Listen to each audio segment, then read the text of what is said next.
So I was going to wait for Jared to get back next week before doing another one of these, but due to what has happened in the sports world today, we are recording an emergency podcast because the San Antonio Spurs traded away Dejounte Murray today, their 25-year-old All-Star. But before we get to that, I would be remiss if I didn't cover a few things that have happened in the last couple, the last week here since we last had the podcast going on. Big one being the NBA draft on Thursday. I mean, I think it was a shocker. Paulo Banchero goes first overall to the Magic. I really thought they were going to go with Chet a few weeks ago, but then leading up to the draft, it was starting to look like that they were going to take Jabari Smith, which isn't what ended up happening. I'm not sure why. I personally went with Chet, and my brother and I covered that in great detail uh, leading up to the draft. But I I I saw Paulo as probably the number three guy there. I think he's the most consistent, and I think I think he's the highest floor player of the three. But I just don't think when you are picking number one and you're a franchise like the Magic, you're going for high floor. I think you need to shoot for the stars, and shooting for the stars would have landed you Chet, and I think Chet has the lowest floor. Um, but like I said, I think it is best in that kind of position for them to shoot for the stars, as I said, and then take Chet there. Now, I'm not saying that's a bad pick. I really do think that Paulo can probably be a pretty productive NBA player, probably an all-star, probably could be an all NBA team selection kind of guy. I'm not denying that, but it just in the state that these franchises are looking at, I think you have to go for someone like Chet or even Jabari, get a little more size, just a little more shooting there. Defensive capabilities are probably similar. Banchero's better scorer, that's for sure. But I think that's pretty much all. I'm going to go there. It was a bit of a shocker to me to see Keegan Murray go four. That's the guy I wanted the Spurs to get. I was kind of hoping they might move up in the draft last week to try to get Murray at 4 or 5. I really thought Ivy go there, but I don't think that's a bad pick by the Kings. And then Ivy falls to 5, and he is the hope for Ivy is that he's going to be some sort of Ja Morant I'm kind of guy. He's really raw.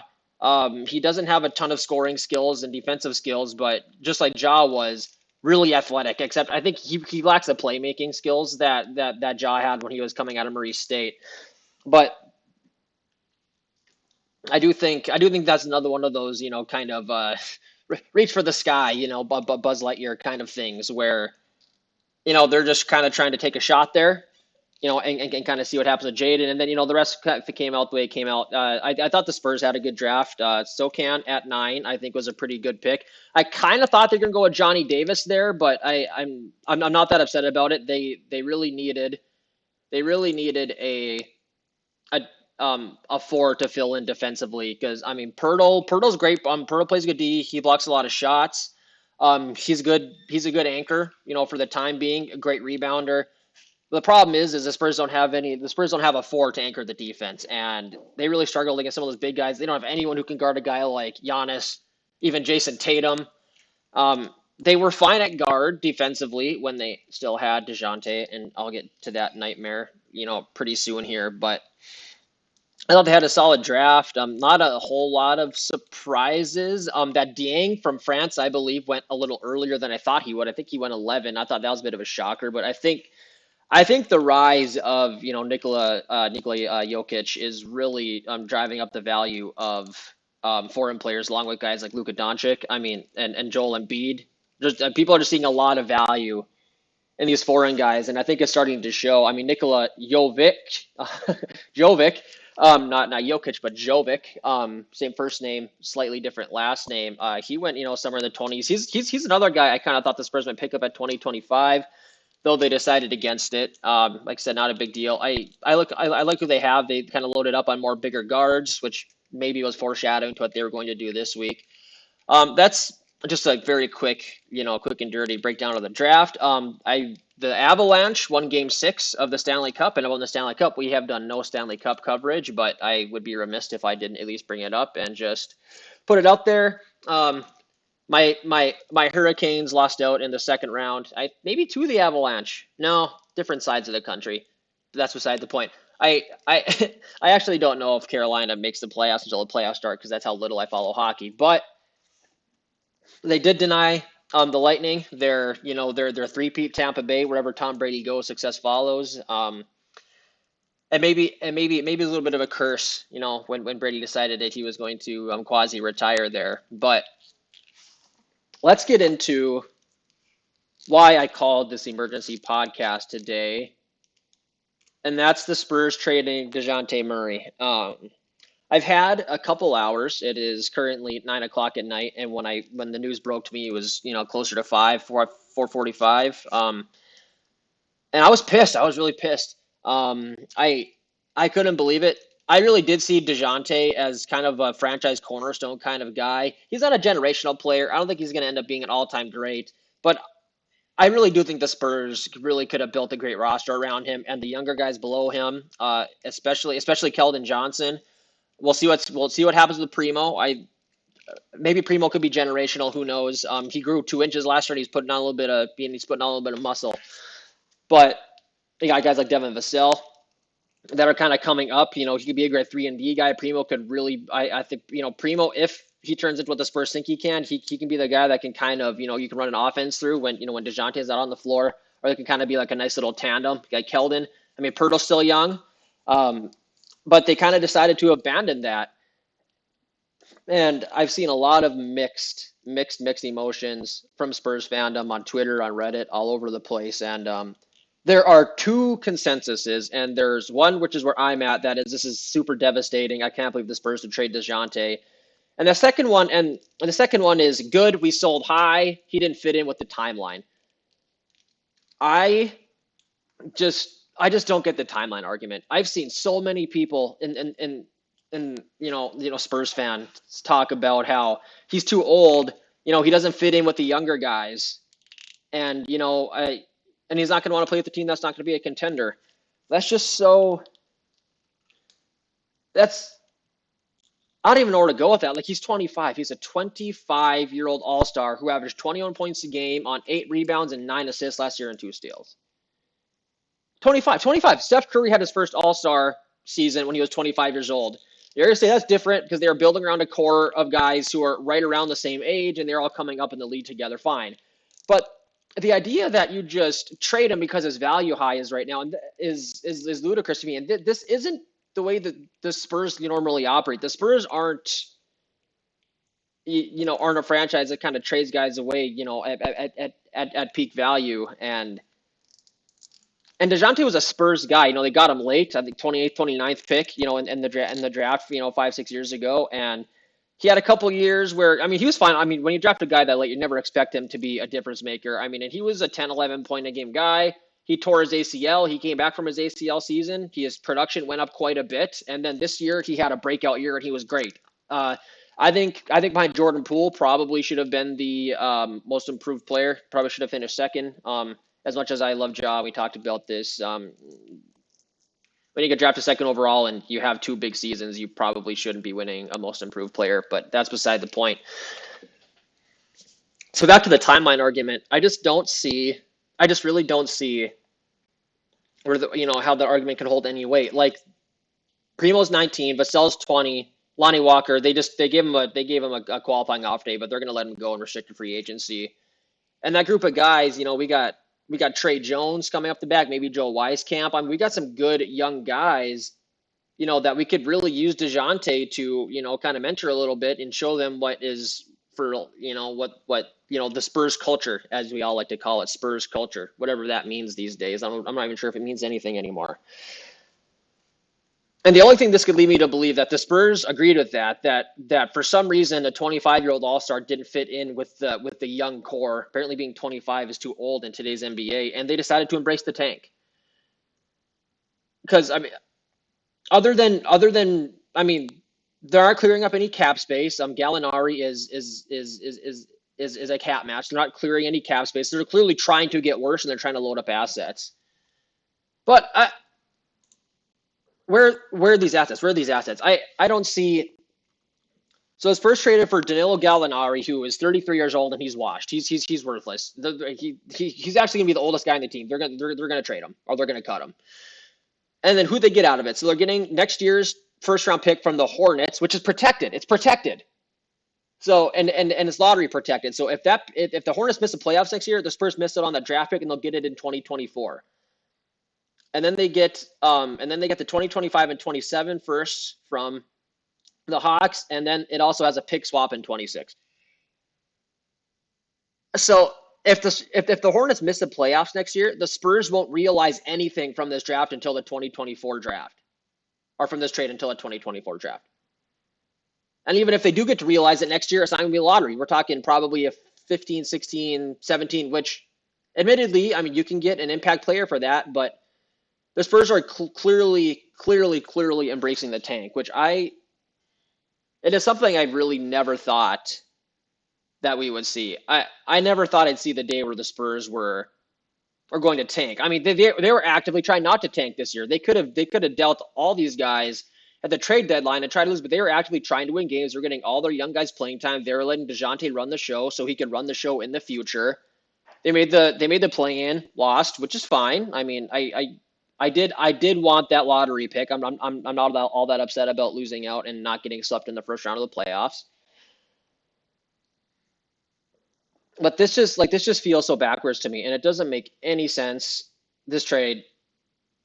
I mean, I have never even one time have questioned a Spurs decision until last year when they went with Josh Primo at number 12. That puzzled me, but I think that was just betting on youth.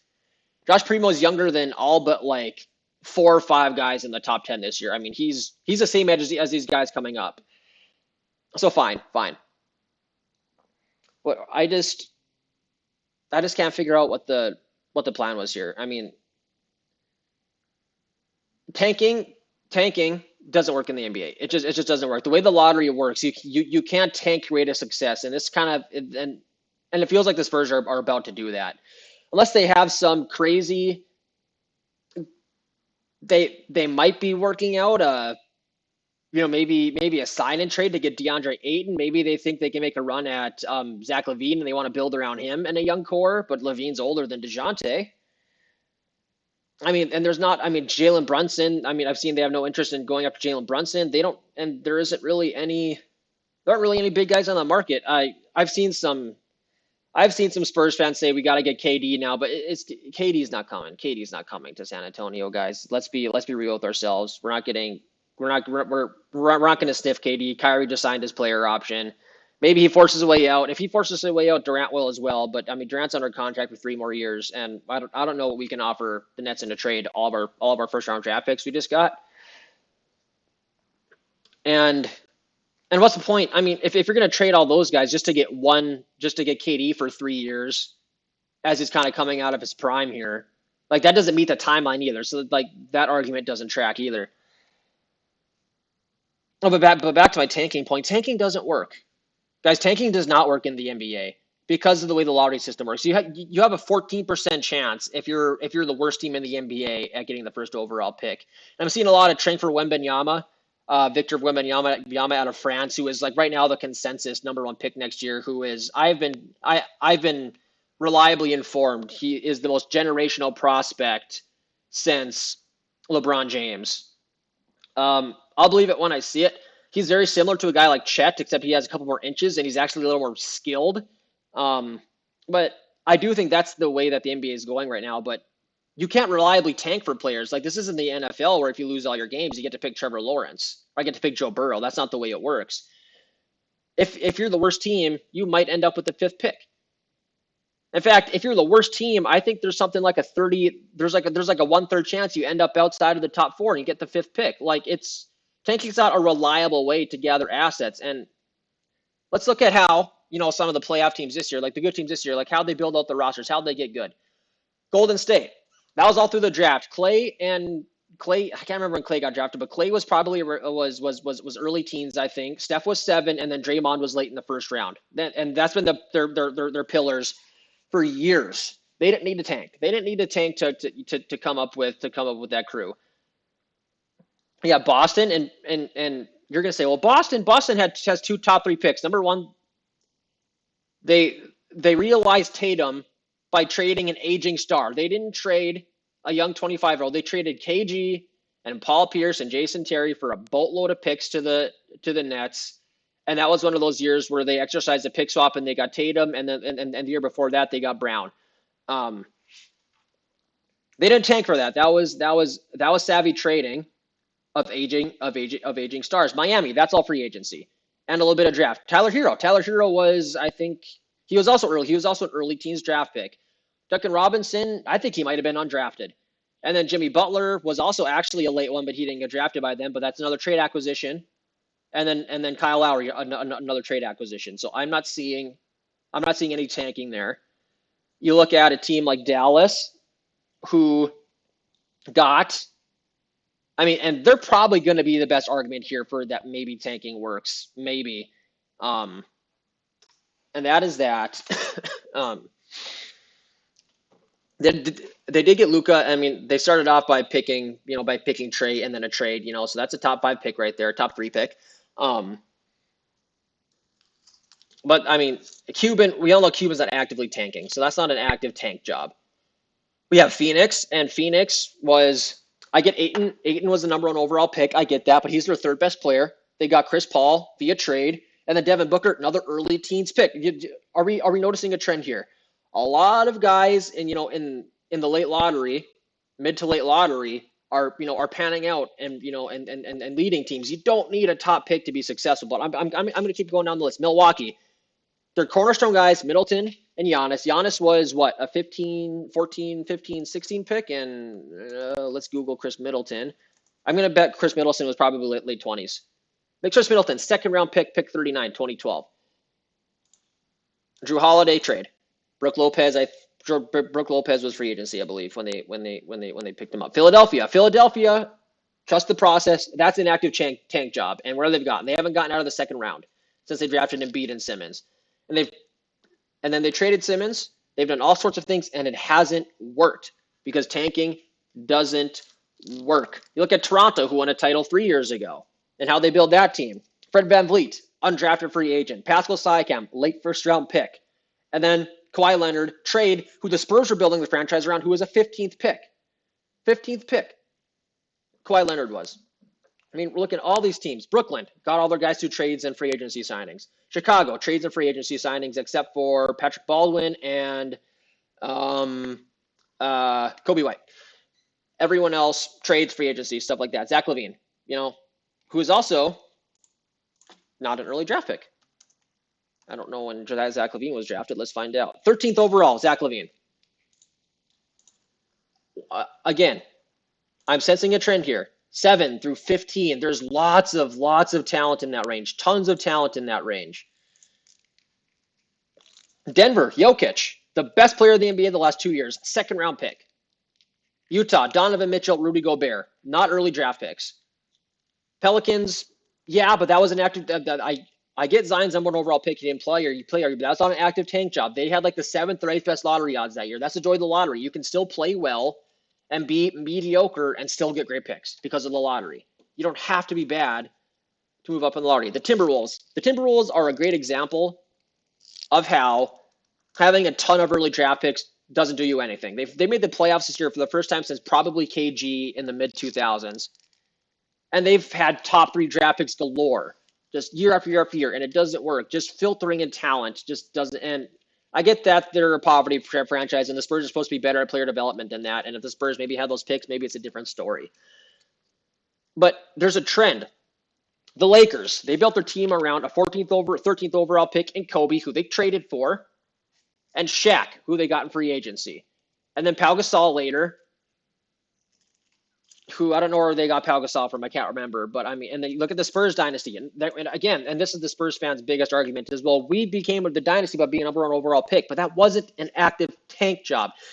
David Robinson was hurt the year before, and they had dealt with injuries, and they had a tough year. And then Robinson came back, and Sean Elliott came back, and all these guys came back, and then they drafted a generational player in Tim Duncan, and it worked out that way. But then who they support him with after the Twin Towers age? A late first round pick in Tony Parker, and then a second round pick in Ginobili, and then you mix in guys like like Bruce Bowen, guys like Kawhi Leonard, stuff like that. Boris Diaw. Like you can fill out a rot. You do not need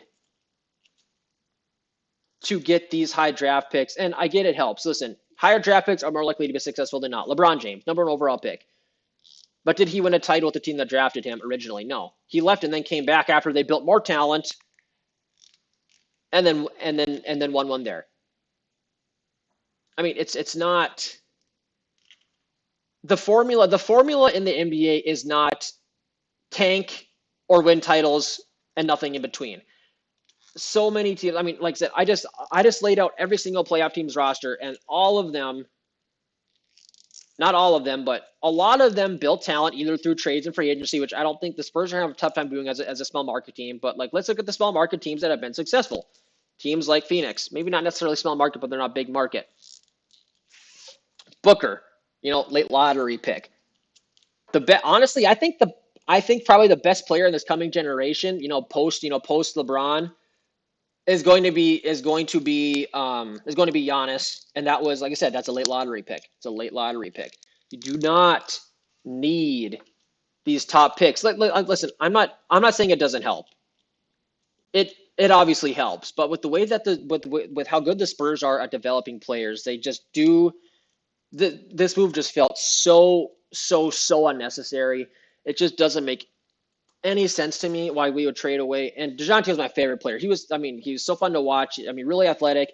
If he could develop a jump shot, he easily could have been a 27 point per game. Like I said, 9 boards, 9 assists kind of guy. I mean, he definitely could have been in 3 or 4 years, no doubt in my mind, been the best player on a championship caliber team. And even if those draft picks they got, when we get them, I think that's a great trade for the Hawks. What do they need these picks for? They just need to build around Trey. I think Trey and Dejounte are going to be a nightmare of a backcourt to deal with, and then that shores up and that shores up Trey's defensive weakness a ton. Those picks are going to be late first round.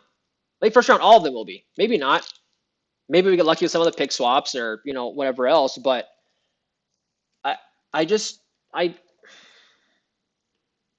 guys, I don't know.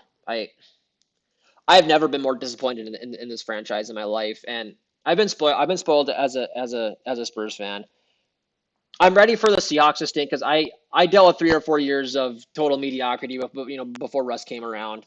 I've been there with them, so it's no big deal. But and the Spurs have struggled the last 4 or 5 years here after Duncan retired, and and Zaza completely ruined Kawhi for us.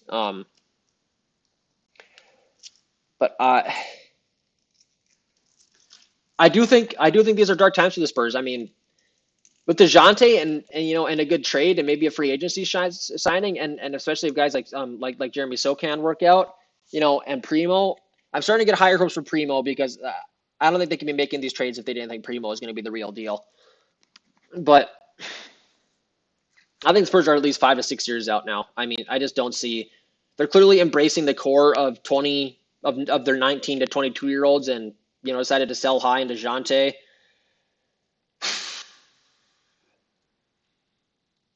I don't know. I mean, I think I've covered what I needed to cover here. I mean, I could ramble on all day about how I supremely dislike this trade. I'll be on Reddit for the next probably 4 months until the NBA season, tips back off again, arguing with everyone about how that was a bad trade. I'm going to keep hearing people say that he didn't fit the timeline, which is the most idiotic thing I have ever heard. How does a 25-year-old All-Star not fit a team's timeline? That is so stupid. Like, he probably has 6, 7, maybe 8 years of prime left, and I don't even know if he's hit his prime yet. But we're just going to sell high so we can get a few late first-round picks. I mean, the only thing I can think of is they're going to use those picks to package a trade. This really feels like a run at Ayton, maybe. Trade Pirtle, trade some of those first-round picks, get Ayton in a sign-and trade because the Spurs have like $40 million or something, and the Spurs are the only team right now that can actually afford to sign a max player.